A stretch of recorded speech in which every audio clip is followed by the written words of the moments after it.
Hi everyone, this is Agnes and welcome to my channel. Welcome to Nestified.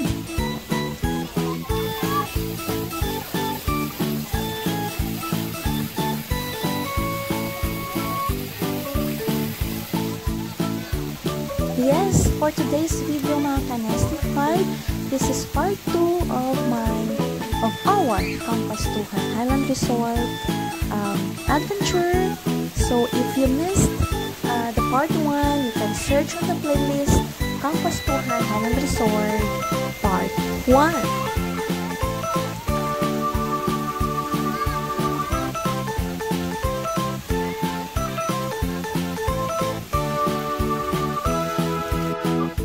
So, meet Jaja, ang akon nga apo, anak sang akon nga inablos.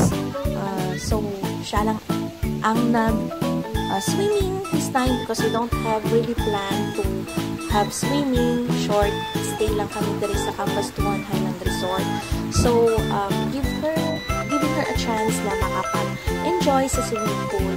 Even na may kontrata kami na, as mentioned on my previous video na nakakontrata kami na walang paligo, but since enticing na ang pool and water, so nakapag-swimming siya.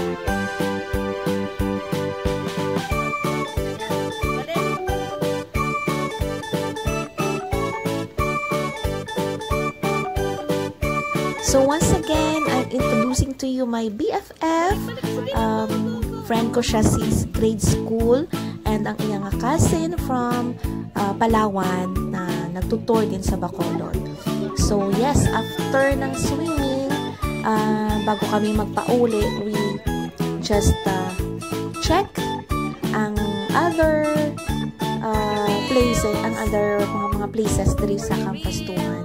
So kadamo lang gid sang places mga ka-Nestified na pwede i-enjoy sang family.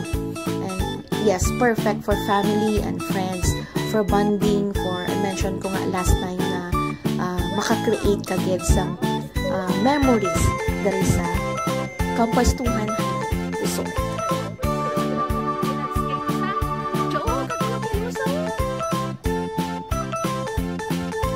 So, here in Campus Tuhan, may bago silang Superstar and meron silang Dino Park. So, different kind of species na mga dinosaurs, life-size dinosaurs na may mga movements pa sila and sound effects.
So, sa paglagaw-lagaw namon around the area diri sa Campus Tuhan Highland Resort, aside from the beautiful surroundings, there are also interesting structures, sculptures, and characters all around the place. So, just like this mga panda bears, pwede ka dira makasulod, makapapicture sa panda bear. Yan, si Jaja nagsulod dira and nagpa-picture sa panda bear.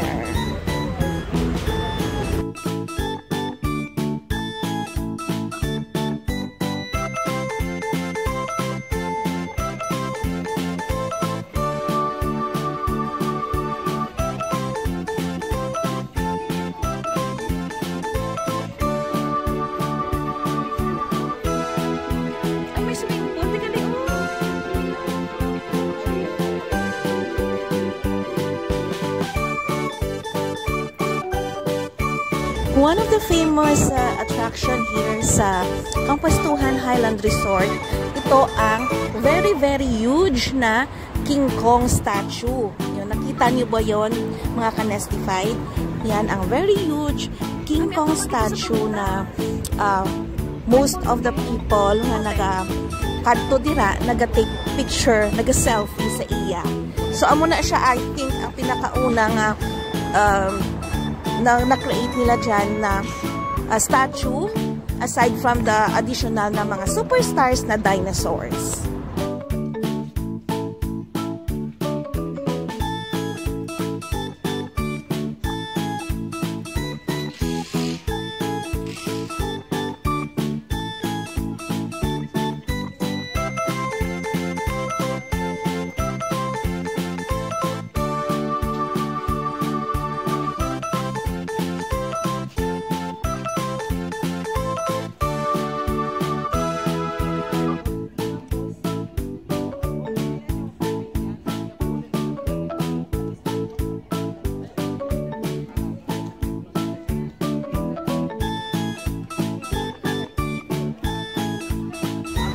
So apart from so many characters around the area, mga ka-Nestified, ang very famous din dito sa Kampustuhan Highland Resort ang mga accommodations kay pwede ka diri maka overnight. So very famous diri ang The Hobbit House, a whimsical recreation of the dwellings featured sa The Hobbit, diba? So yan, actually dito na itong part na side ang The Hobbit House, mga pwede ka makapag-overnight. Dito may salakyan. So for adventure enthusiast naman, mga ka-Nestified, so gusto mga adventures, ang resort nag-provide man sila sa damo nga mga activities like zip lines, may rope courses and rappelling walls, may ginaalaw ang guests to take their courage na pag-enjoy sa mga thrill of heights, and may mga damo din sila mga amenities and activities diri sa Kampustuhan Highland Resort.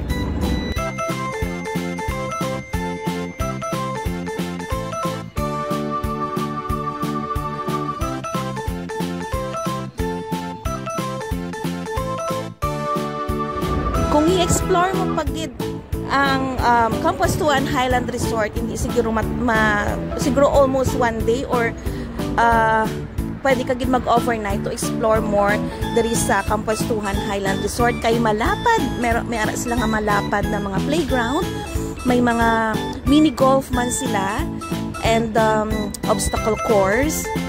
Perfect siya for children and families, and of course young at heart.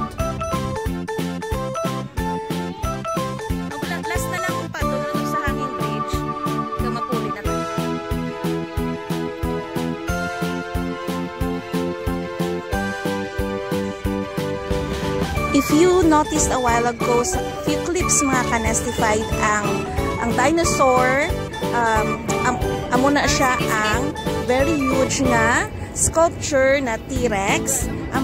That is one of the attraction man sa Kampustuhan, ang T-Rex dinosaur na considered as the tallest dinosaur construction in Asia.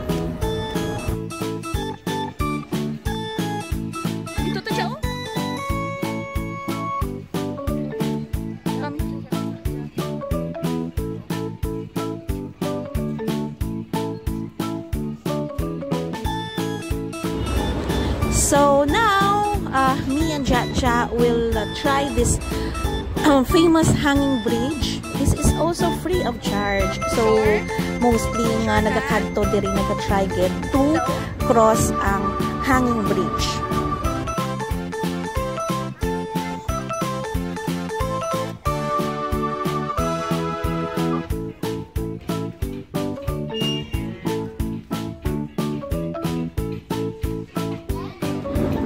Ayan, sobrang excited kids in the day siya to try this hanging bridge. So masaka kaanay, may mga stairs dira.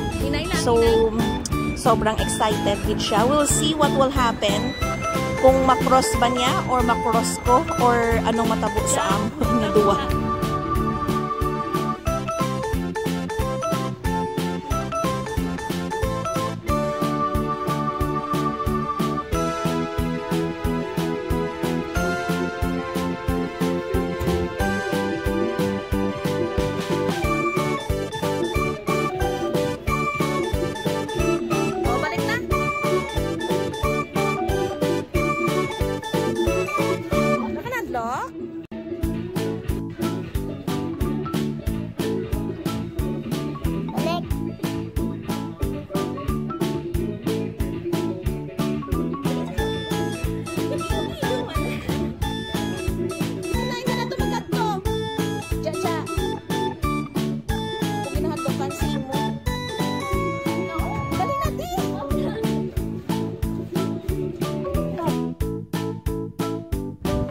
At the end, sa experience sa hanging bridge, ako ya ang nagpugtas sa kay Jaja, kay makadtog ito siya sa punta. So, kadhadlukan. So, me as afraid of heights, wala gid.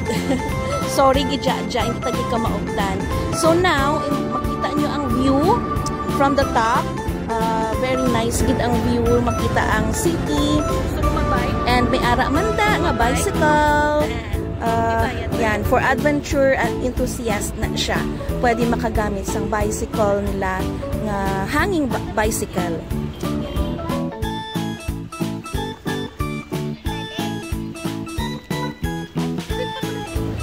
So, by the way, mga Kanestified, if you want to go commute lang, pagkadto diri sa Campus Tuhan, may ara sila nga offer na 30-seat air-conditioned na Saraw shuttle service na nag-ooperate siya every weekend.